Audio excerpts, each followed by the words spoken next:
എല്ലാവർക്കും നമസ്കാരം. പുതിയൊരു വീഡിയോയിലേക്ക് സ്വാഗതം. ഞാൻ അംബികാനന്ദൻ, തൃശ്ശൂർ. ഇന്നത്തെ എൻ്റെ വീഡിയോയിലെ വിഷയം ആരാണ് വനമാലി. ആദ്യമായി വനമാല ധരിപ്പിച്ചത് ആരാണ്? ഇതിനെക്കുറിച്ചിട്ടാണ് ഇന്നത്തെ എൻ്റെ വീഡിയോ.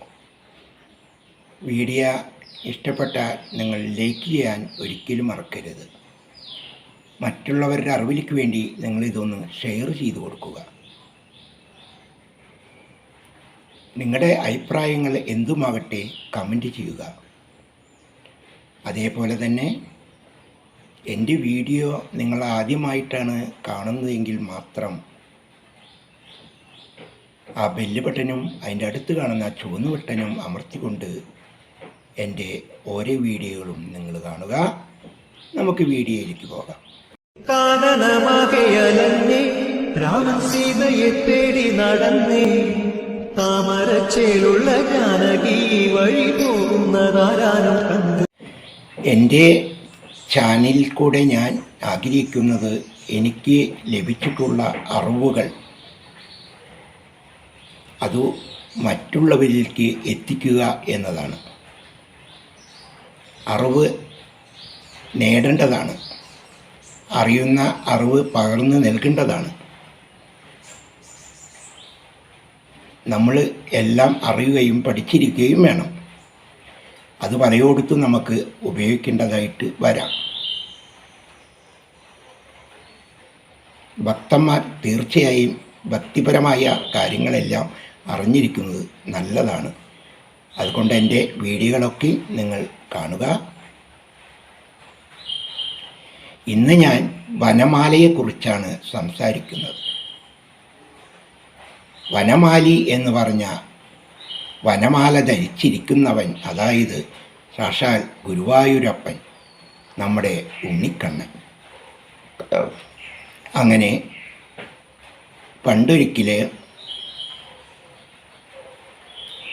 കുന്തിദേവിക്ക് തൻ്റെ ജ്യേഷ്ഠൻ്റെ മകനെ കാണണമെന്ന് ആഗ്രഹമുണ്ടായി. അങ്ങനെ ഉണ്ണിയായ അർജുനെ കൈയും പിടിച്ച് കുന്തിദേവി മധുരയിലേക്ക് പുറപ്പെട്ടു. അപ്പോഴാണ് ഓർത്തത് ഉണ്ണിയെ കാണാൻ പോകുമ്പോൾ എന്തെങ്കിലും കൊണ്ടുപോകണ്ടേ എന്ന്. ഇപ്പം നമ്മളായാലും വയസ്സായവരുള്ള വീട്ടിലേക്ക് പോകുമ്പോൾ, അതുപോലെ കുഞ്ഞുങ്ങളുള്ള വീട്ടിലേക്ക് പോകുമ്പോൾ ഒരിക്കലും കൈവീശി പോകരുത്. എന്തെങ്കിലുമൊക്കെ അവർക്ക് നമ്മൾ കരുതണം. അതുപോലെ തന്നെ കുന്തിദേവിക്കും ആ കാര്യം ഓർമ്മ വന്നു. ഇനി എന്തു ചെയ്യും? കുന്തിദേവി കുറേ പുഷ്പങ്ങൾ അറുത്തെടുത്തു. നമ്പ്യാർവട്ടം, മന്ദാരം, ചെത്തി, താമര, കദംബം, ഇതെല്ലാം ചേർത്തി മനോഹരമായൊരു ഉണ്ടമാല അങ്ങോട്ട് തീർത്തു. അങ്ങനെ ഈ മാലിം കൈകളേന്തി മധുരയിൽ ചെല്ലുമ്പോൾ എന്താണ് കഥ? അവിടെ നമ്മുടെ ഉണ്ണിക്കണ്ണനില്ല. അമ്മാവനായ കംസനെ ഭയന്ന് ഉണ്ണിക്കണ്ണനെ അമ്പാടിയിലേക്ക് മാറ്റിയിട്ടുണ്ടായിരുന്നു. ഈ വിവരമറിഞ്ഞ കുന്തിദേവി എന്തായാലും ഭഗവാനെ കണ്ടിട്ടേ മടങ്ങുന്നുള്ളൂ എന്ന് കരുതി മകനായ അർജുനനെയും കൂട്ടി അമ്പാടിയിലേക്ക് എത്തി. കുന്തിദേവിയെയും അർജുനനും വരുന്നു കണ്ടപ്പോൾ അമ്പാടിക്കണ്ണൻ അവരുടെ അരികിലേക്ക് ഓടിയെത്തി. കുന്തിദേവി ആ ഉണ്ണിയെ വാരിയെടുത്ത് ചുംബിച്ച് ആലിംഗനം ചെയ്തു. അതിനുശേഷം കുന്തിദേവിയുടെ കൈകളിൽ ഉണ്ടായിരുന്ന ആ വനമാല ഭഗവാന്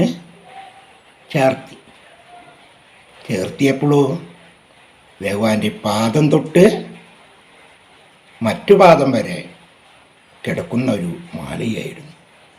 അത് ഭഗവാന് വളരെ ഇഷ്ടമായി.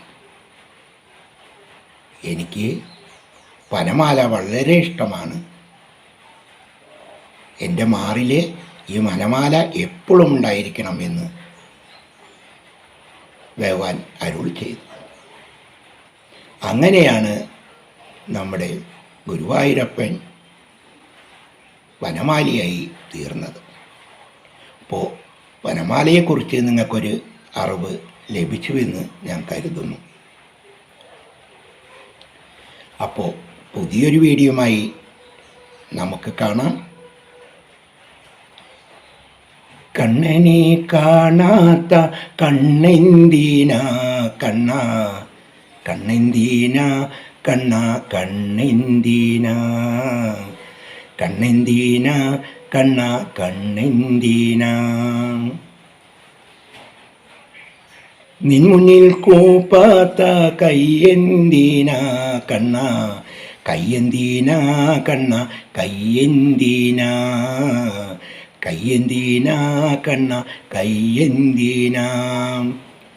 ഹരിരാമം കേൾക്കാത്ത കാതെന്തിനാ കണ്ണാ, കാതെന്തിനാ കണ്ണാ, കാതെന്തിനാ, കാതെന്തിനാ കണ്ണാ, കാതെന്തിനാ.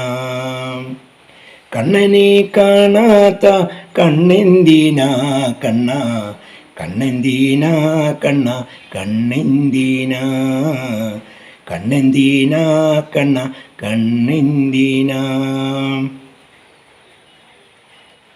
നീ ഹരിരാമം ചൊല്ലാത്ത നാവെന്തിനാ കണ്ണാ, നാവെന്തിനാ കണ്ണാ, നാവെന്തിനാ, നാവെന്തിനാ കണ്ണാ, നാവെന്തിനാ.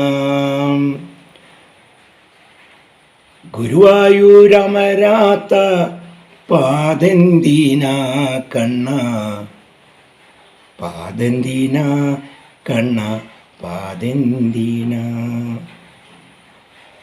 ഭഗവാനേ നാരായണ, ഗോവിന്ദ ഗോവിന്ദ.